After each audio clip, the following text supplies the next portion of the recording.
playoffs have started. Now, first off, just to address change in scenery, I am in Canada. The voice is slightly quieter because I'm trying not to wake up the entire household if possible, but here's hoping you can still hear me nice and clear. We had a great first weekend in the playoffs. It was kind of a funny one because most of us took the week off. There was only 2 matchups, and then we actually have most of the playoffs and the consolation and championship side going down this week. So, as I mentioned before, I'm skipping the kind of NFL part. We're going to save all that for the end of the year, but we're going to go straight to the matchups, and then I'm going to do some previews of the matchups that we're going to expect this week. But first, we do have 2 quarterfinals to talk about, so let's get to them first. While not necessarily our highest scorer of the week, it was our highest scorer in a quarterfinal. So we'll start with the Kelsey-Randy matchup that was kind of over pretty early for most who were watching. I think Randy did have a few punches here, but unfortunately, a few things were just cast in stone. I mean, number one, they each had a 0, which is actually quite unique for a playoff matchup, especially when it's a 0 that wasn't necessarily, I mean, in Joku's case, it wasn't injury concern. Cup just kind of killed people in the playoffs because he's been relatively consistent, especially when healthy. But even worse when we have the balance here. We have the 2 going up against each other. And we knew this was going to be a big Thursday matchup. And in general, right off the bat, Kelsey looked like she came out of the gates, whereas Randy, not so much. But realistically, even if Randy had put a few more together, I mean, if you take a look, she actually did have an okay week. This was kind of a battle of each of the kickers. We had our kicker 1 in Kelsey against our kicker 3 in Randy. But if I'm talking about kickers, that's not a great sign because obviously I already talked about the wide receiver failure in both Jennings and Cup. Murray underperformed. Did have Jaden Daniels, but Randy really has been going off because at least one of the 2 Robinsons or Jamar Chase especially had a monster week and it just didn't happen for her. Whereas we flip the script here, Kelsey has really been on a ride recently. And let's be honest, her team is fairly balanced, but it's kind of a 2-person race, I would think. Gibbs has been really consistent, benefited huge from an injury that I'll get to in next matchup, but it's our MVP. It's Josh Allen, who's probably not only the NFL MVP, but one of those rare cases where it's also probably going to end up being a fantasy MVP. 43 points again, not as high as he's been, but still, if you're going to get 40 points off of a quarterback, you're looking pretty. We can look at the bench. I hate doing this in playoffs because sometimes if it made a huge factor, in this case, it didn't really, except to say that, you know, Kelsey, not only was Josh Allen, I should say the QB2, you also had the RB3 in Gibbs, kicker 1, like I mentioned, and on your bench, you had the RB4 in Spear. So you could have actually put it on a little even worse, but 155 is going to win you 9 times out of 10. So congrats, Kelsey. It was a 5 seed squeaking through, upsetting the 4 seed, even though the records were the same, so there wasn't like it was a massive favorite. Randy, unfortunately, you bounced back to a placement game that we'll talk about. Kelsey, you've earned your way to the spot in the semifinals. In a much more moderate and close, and honestly, Paul, are you trying to kill me with the jinxes? You can't say someone's going to win until it's actually done. I thought that was the nail in the coffin because obviously 4th and Conquer did have some people going at the last minute up into the last game. So I'm glad that it kind of worked out the way that it did because for my team, I was riddled with injuries. Geno Smith got limped off the field. Monty went out fairly early. So I definitely had some underperformances. But for me, one of my MVPs recently has actually been my defense, which is not a great sign, but it was quite nice. I had the defense 2. And if you actually look at my bench, I had the defense 4. So apparently I'm just peppered with defense. That's great considering I can only start one of them. I also had the wide receiver 4, which I was quite happy with. On the flip side, this was not a huge tank. You had James Cook as the RB2, but the problem was, I mean, your receivers were also great. I should say that out of the way. Burrow underperformed, but it was doable. But let's be honest, it's your running backs outside of your flex that just killed you. Yeah, we can point to Tua, but Tua hasn't been the reason why you're here. Derrick Henry has been a massive reason. You've actually won weeks based on pretty much his performance alone. So the fact that he came out and stunk it up like this, I think this is pretty much his worst outing of the year or pretty close to it. So that was unfortunate for you guys. That really did kind of cost you. We looking down at the bench, you did have some love here. Now, mainly in your receiving core, but Bucky Irvin would have been enough to do it for you. Like I said, I hate doing that because in no universe would you have ever started Bucky Irving over Derrick Henry. If you would have done that, I actually would have accused you of cheating, Back to the Future style, and going into the future, because there's no way you make that call. Not really your fault in this case. So as I said, you did have an advantage on the records. This was a bit of a more of an upset, if I'm going to be honest with you.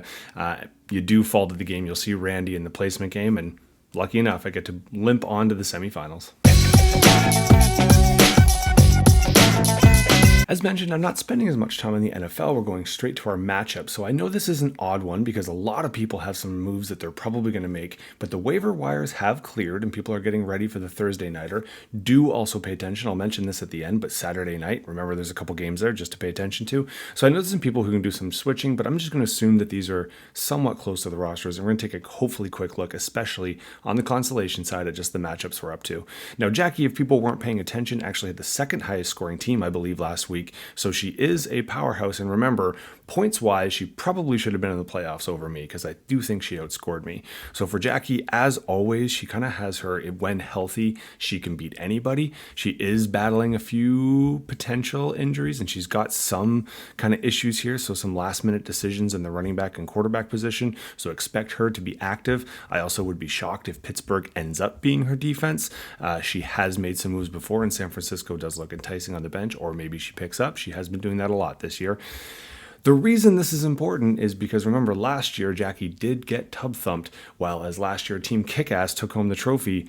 Is this a possible shift? Let's see, because Team Kickass, you've had a really disappointing season. You still do have a quality team, but this is your chance for redemption and to stay out of the bottom. Remember, the winner of this plays for consolation final, which is nice, but it's not as important as the loser of this goes to the tub thumping matchup. So we'll see how that rolls. Now, for your team, like I said, you actually do have some significant powerhouses here and some great players. The double tight end set is certainly something that people don't tend to use a lot. You also are down to one quarterback, and it's Cooper Rush. So right now, Yahoo has you as the underdog, and I would say that's fair both in record and the lineup. But you throw some of these people like Jonathan Taylor and especially Justin Jefferson in, they could win it for you with one massive performance. So let's see how it rolls. After last year's success of both these teams, this almost seems fitting that one of them will end up in the bottom part and they get to decide it for each other. So I will leave the chat group for the trash talk between these two particular entities. I would say this one Yahoo has as a more moderate. If you know Yahoo at all, if it's within 55, 56, 57, it is effectively a coin toss because these predictions rarely ever go through. For Pamela's team, I think it's her running back solid. I mean, Saquon Barkley has had massive weeks. You can also point to people like Pickens and Richardson who have had big ones, but then the Harrisons and to an extent, DK Metcalf that can have had underperformances, so I think that's going to be a huge factor. I think the defensive pickup here of Green Bay is a great move. Going back to the kicker, I mean, that's your call, Pamela. I'm not going to judge. You can separate church and state on this one. For the NorCam retirees, I think your advantage tends to be just more your consistency. I think you got a good receiver base. It's going to be whether or not people like Chuba Hubbard and Pollard, who weren't necessarily coming in this year as darlings, but have had underappreciated but good seasons, if they can step up. And then obviously I think a big one for this particular matchup is the KC Houston game. Both of your quarterbacks are here, guys, plus Nico Collins. I'm curious because Houston kind of does need to win this one. Kansas City definitely doesn't. Mahomes did get hurt last week. He is supposed to start. I don't know if he plays the whole ride or not, but that is certainly something to keep up for. And Houston, you've got your defense and your quarterback wide receiver against each other. I'm not sure how that balances out, but I leave it up to you to decide. This is a coin toss. I think I agree with Yahoo's leaning, but this could really go either way. This is the placement matchup. It's the only game that this will mark the end of the season for both of these two teams. You both get byes next week. Everybody else will be playing, though. Winner gets 5th, loser gets 6th. And I think it's a nice opportunity to finish on a strong note and also show that maybe last week was just an abomination and just a bad week, but you're still deserving of your 3-4 status. The Cleveland-Cincinnati game, weirdly, is going to have a huge play here. We've got a Cleveland receiver.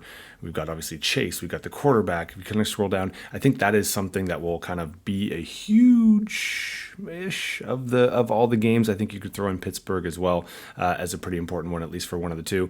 For Randy's side, I think it's been a consistent. The Robinsons have definitely come out. I know they let you down last week, but Chase has been a big success point. And if Cooper Kupp can bounce back, I think the 56% is definitely warranted. But like I was kind of saying before with Fourth and Conquer, Burrow has had massive weeks. Henry's had massive weeks. Obviously, Cook has been a hugely undervalued running back. And against New England, I expect him to get a lot of carries. I actually think this is going to be closer than Yahoo says. I think it's going to come down to the last game or two.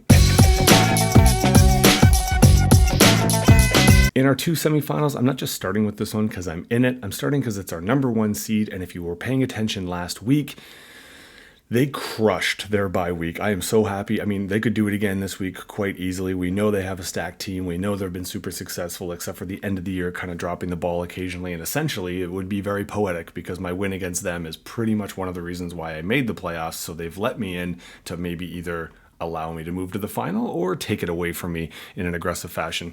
Last week, though, a pretty unprecedented performance. They had the running back 1, the quarterback 1 and quarterback 3, wide receiver 1 and wide receiver 3. And I normally don't say a 6, but just to say even their defense was the 6th highest scoring defense. This week, I think I'm in for it tough because, like I said, I don't know what the kind of Kansas City shows up. So I think Mixon can continue to have major success. Connor had a monster week last week, and against Carolina, all signs point to awesome for him. I do think the Detroit game is going to have a huge factor. If they're in a tight battle with Chicago, St. Brown could actually go off. But even if they don't, I fully expect him to have an awesome game. You got Jared Goff throwing the ball, so double the points for anything they do there. So I'm definitely in for it tough. And like I said, I'm a little scared of that defense. I think that 8.45 is not going to be what happens. I could definitely see this one being one of those games where Buffalo puts up a plus 15 or more.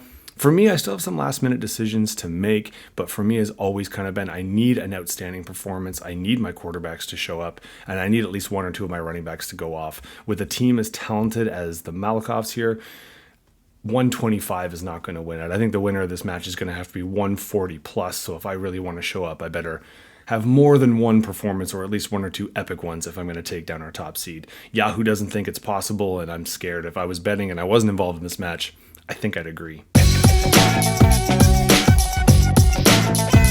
We knew our 1-2 seeds were represented in the same household. Does that mean that our finals will be a house battle? I don't know if our league could take it. I don't know if we want to try and take it, so I know I'm going to try to avoid it. But Kelsey, I think you got a better shot at doing it. Now again, in the 53, this is essentially a coin toss. It's really going to come down to whose big people go off.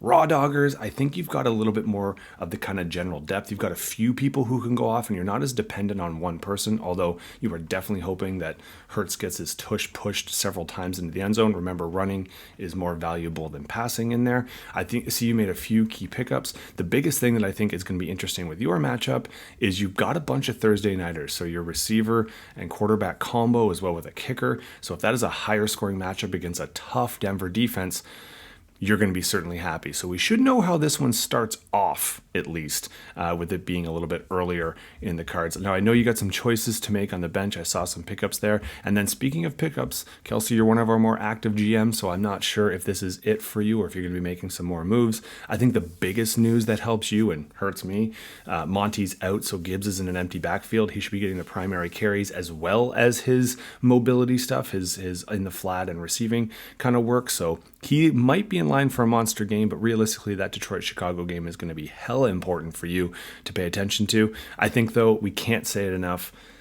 Josh Allen might win this one on your own, or he might cost you, right? He's been on fire lately. Against New England, he probably doesn't have as much of a challenge, so that's both a good and a bad matchup. If they get up early and up big, there is a chance they change the game script, but the one nice thing with Allen is even if you're running, that means he might be running a little bit more, scrambling a little bit more. We'll see how that works. If he puts up a massive one, that could be it and all. But if they go up early and they start handing the ball off, I think this could be a quite even matchup. But I mean, come on. Can we really have the final bowl down to the same house? I guess we're about ready to find out. If nothing else, this league has been one of pride. So even if you technically can't win and you're playing just for a placement or you're playing not to lose next week, I still think this is pretty valuable. I did notice a lot of people making waiver moves regardless of their position, so that's great for you guys, and I think that's well done. We will be putting a little bit more focus on the semis and then the finals because that's pretty pivotal. We only have 2 weeks left. If you can go 2-0, then you're either going to be the consolation champion or you will be the champion, depending on where you're at. So let's see how it all boils down. It is Thursday right now as recording, and as I'll release it, there's a Thursday night game. Do pay attention. There's 2 Saturday games. 2 or 3 Saturday games, I believe. I think just the 2, but double check me on that. The rest are Sunday and Monday as per usual. So I'm going to say good luck. You know I'm only meaning it to some of you, but either way, it's nice to say, and I'm in Canada, so I have to be nice or they might not let me back out. So good luck, everybody.